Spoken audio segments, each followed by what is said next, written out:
त्र्यम्बकं यजामहे सुगन्धिं पुष्टिवर्धनम् उर्वारुकमिव बन्धनात् मृत्युर्मोक्षं यमामृता। ओम श्री शिवाय नमः। ओम त्रिनेत्राय नमः। ओम श्रीकंठाय नमः।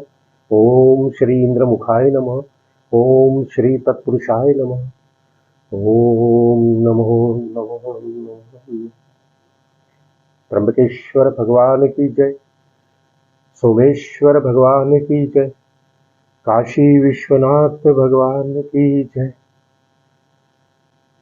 श्रावण अधिक मास का आज श्रावण सोमवार है। बहुत शुभ दिन है और आज महारुद्राभिषेक का आयोजन किया गया है। सोमवार के दिन महारुद्राभिषेक का आयोजन यह परम सौभाग्य की बात है। भगवान भोलेनाथ की कृपा हम सभी पर यूं ही बरसती रहे, यही मनोकामना करता हूं। आइए हम जो सारी तैयारी हो रही है उसके ओर अग्रसर होते हैं, उसके ओर बढ़ते हैं। सबसे पहले तो मेरी पत्नी एडवोकेट कविता अग्रवाल से निवेदन करता हूँ, एक बार भगवान भोलेनाथ के चरणों में मंत्र पठन करें।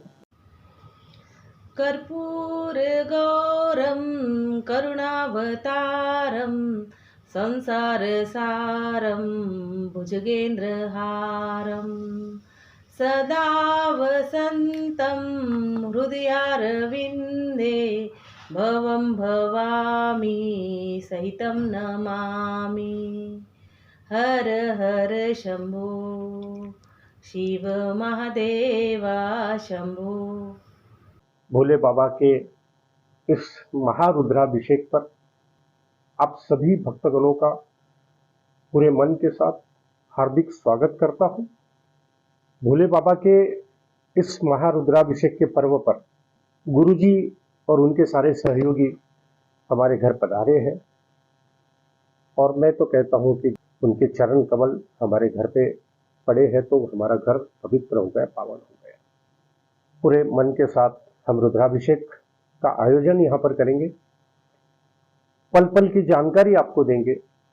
महारुद्राभिषेक क्यों करना चाहिए, उसकी विधि क्या है, उसका विधान क्या है, उसका महत्व क्या है, और महारुद्राभिषेक करने के बाद या महारुद्राभिषेक करने से क्या लाभ मिलता है, इस सारी बातों की जानकारी इस वीडियो के माध्यम से मैं एडवोकेट राजेंद्र अग्रवाल आपको देने का यत्न करता हूं, प्रयत्न करता हूं।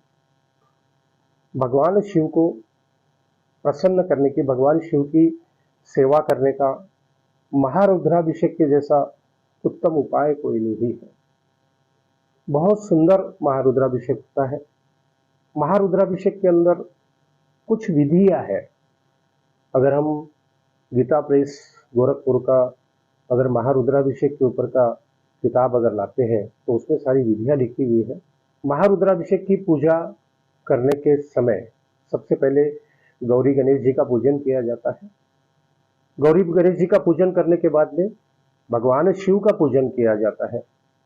भगवान शिव के जो पार्षद है उन सबका पूजन किया जाता है। भगवान शिव के पार्षद जो है सबसे पहले नंदीश्वर है, भगवान नंदी है जो सदैव भगवान शिव के साथ रहते हैं, उनका पूजन होता है। अभी यहाँ पर आपको एक भगवान गणेश जी की मूर्ति दिखाई दे रही है। इन्हें मनोकामना गणेश कहा जाता है। ये सिद्ध मूर्ति है। इस भगवान गणेश जी की ये खासियत है कि ये मनोकामना गणेश है। अगर आपको किसी भी प्रकार का संकट है, किसी भी प्रकार की तकलीफ है, कोई समस्या अगर आपकी है, तो आपको यहाँ पर भगवान गणेश जी के पास आकर आपकी जो भी समस्या है, जो कष्ट है, जो परेशानी है, जो भी आपको भगवान से मांगना है, वो उन्हें उनके कान में बताना है और फिर हाथ जोड़कर, आंखें मूंद कर उन्हें प्रणाम करना है और आपकी जो समस्या है उसका समाधान, जो भी कष्ट है उसका निवारण तुरंत हो जाएगा। बस यूं ही भगवान गणेश जी की हम सब पर कृपा बनी रहे। आइए आगे बढ़ते हैं। मुख गणेश जी का पूजन होता है, महालक्ष्मी जी का पूजन होता है, महासरस्वती जी का पूजन होता है, वासुकी सर्प जो है उनका पूजन होता है। इस प्रकार से सभी भगवान, सत्यनारायण भगवान का वहां पूजन किया जाता है। शिव और शंकर दोनों का पूजन किया जाता है। शिव यानी हम जिसे शिवलिंग कहते हैं वो शिव है, और आकार रूप में अगर हम देखें तो जो भगवान शिव की जो प्रतिमा होती है वो शंकर के रूप मानी जाती है। तो ये पूजन दोनों भी किया जाता है। अब सबसे अहम बात है, मैं गुरुजी से बात की, महारुद्राभिषेक के बारे में चर्चा हुई, गुरुजी ने भी बताया, और बड़े विद्वान पंडित जी कुछ मेरे परिचय में थे, मैंने उनसे भी बात की। तो महारुद्राभिषेक क्यों करना चाहिए, महारुद्राभिषेक करने से क्या लाभ मिलता है, ये बड़ा सुंदर विवेचन उन्होंने किया है।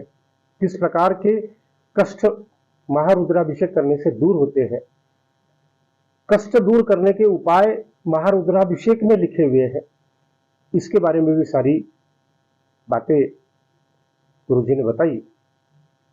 तो सबसे अहम बात है कि घर में कलह होता है, कलेश होता है, गृह कलह होता है। कई बार हमने देखा है कि पति और पत्नी के बीच मनमुटाव हो जाता है, मतभेद हो जाता है, मनभेद हो जाता है। कई बार आपस में अलग होने की नौबत आ जाती है। तो ये नौबत आने के मुख्य जो वजह है, जो मुख्य जो रीजन है, वो है आर्थिक परेशानी। आर्थिक परेशानी के अंदर क्या होता है कि हमारे पास पैसा आता है लेकिन निकल जाता है, घर में पैसा टिकता नहीं है। तो आर्थिक तंगी, आर्थिक परेशानी, आर्थिक समस्या, पैसे की समस्या आने से घर में गृह कलेश हो जाता है, कलह कलेश होता है। या अगर मान लो कि पति कोई मदिरा पान करता है, किसी प्रकार का सेवन करता है, उससे भी घर में कलह कलेश बढ़ जाता है। पति या पत्नी अगर किसी तीसरे के साथ प्रेम संबंध हो तब भी घर में कलह कलेश बहुत ज्यादा बढ़ जाता है। तो इन कलह कलेशों को मिटाने के लिए, इस कलह कलेश से मुक्ति पाने के लिए, घर में प्रेम का वातावरण निर्माण करने के लिए महारुद्राभिषेक एक रामबाण इलाज हमारे वेदों में बताया गया है। भगवान शिव जो है वो प्रेम का प्रतीक है। वहां लोभ नहीं है, वहां स्वार्थ नहीं है, निस्वार्थ प्रेम का प्रतीक भगवान शिव है। तो भगवान शिव का महारुद्राभिषेक करने से घर में के कलह कलेश पूरी तरह नष्ट हो जाते हैं। सावन महीने के अंदर अगर हम रुद्राभिषेक करते हैं तो इसका असर बहुत ही जल्दी और बहुत ही स्पष्ट रूप से दिखाई देता है। कई बार यह होता है कि सास और बहू इनमें भी तनाव होता है, तो वो तनाव से मुक्ति पाने के लिए रुद्राभिषेक अवश्य करना चाहिए। अब जैसा आर्थिक तंगी, जैसा मैंने बताया कि आर्थिक परेशानी आती है, आर्थिक परेशानी से मुक्त होने के लिए भी हमें भगवान शिव का रुद्राभिषेक अवश्य फल देता है। काफी दिनों से संतान के लिए काफी उपाय कर लिए, काफी डॉक्टर इसी हर प्रकार के इलाज कर लिए, तो ऐसे व्यक्ति ने घर में महारुद्राभिषेक जरूर करना चाहिए। क्योंकि भगवान शिव के बड़े पुत्र स्कंद भगवान कार्तिकेय का भी महारुद्राभिषेक में पूजन होता है। भगवान कार्तिकेय को देवों का सेनापति कहा गया है, स्कंद कहा गया है। और भगवान शिव के दूसरे पुत्र भगवान गणेश जी। तो संतान प्राप्ति का सबसे उत्तम उपाय महारुद्राभिषेक है। मैंने जैसा बताया कि घर में कलेश कलह अगर है तो महारुद्राभिषेक के साथ साथ घर में जो हम पोछा लगाते हैं तो वहाँ पोछा लगाने वाला जो पानी है उस पानी में थोड़ा नमक डालना चाहिए और नमक डाल के घर का पोछा लगाना चाहिए। उससे बहुत जल्दी घर में का कलह कलेश मिट जाता है। कई बार ये होता है, देखने में आया है कि बच्चे पढ़ने में कमजोर है, पढ़ाई में कमजोर है, ऐसे समय में भगवान शिव का महारुद्राभिषेक करने से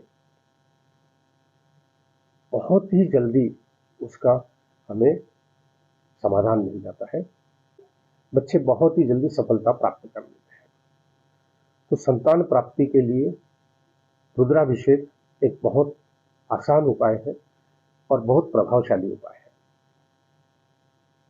महारुद्राभिषेक करने के बाद जो प्रसादी हम बनाते हैं, सबसे पहले ये प्रसादी कन्याओं को देना चाहिए, कन्याओं को भोजन कराना चाहिए। कन्याओं को प्रसाद रूप में भोजन प्रसादी और जो भी उपहार आप देना चाहो वो दे सकते हो। किसी भी प्रकार की वस्तु जो भी आपको चाहिए वो आप दे सकते हो।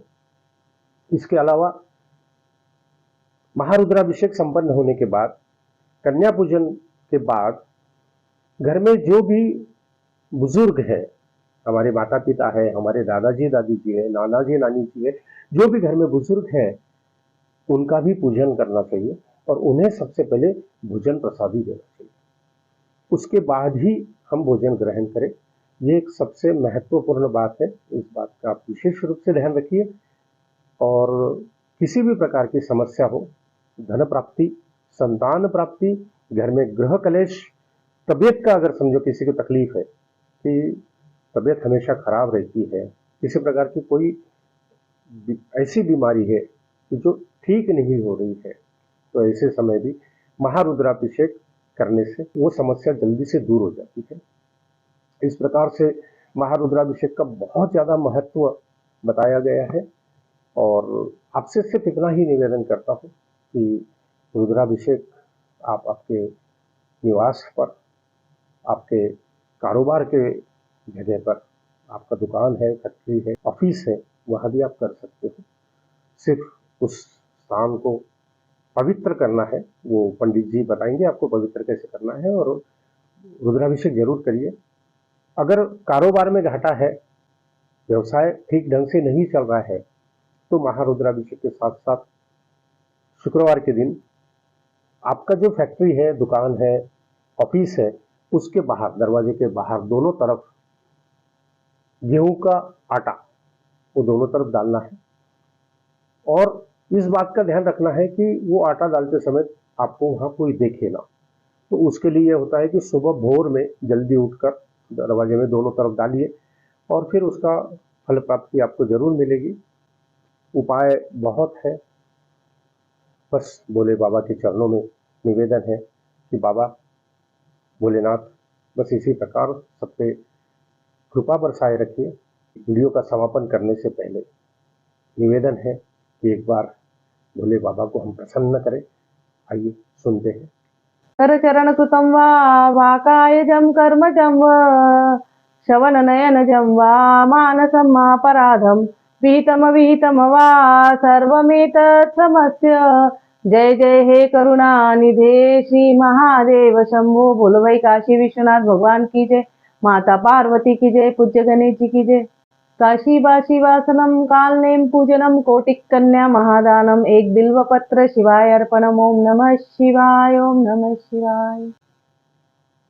हे भोलेनाथ, काशी विश्वनाथ भगवान की जय, त्र्यंबकेश्वर भगवान की जय, कृष्णेश्वर भगवान की जय, सोमेश्वर भगवान की जय, केदारेश्वर भगवान की जय, रामेश्वर भगवान की जय।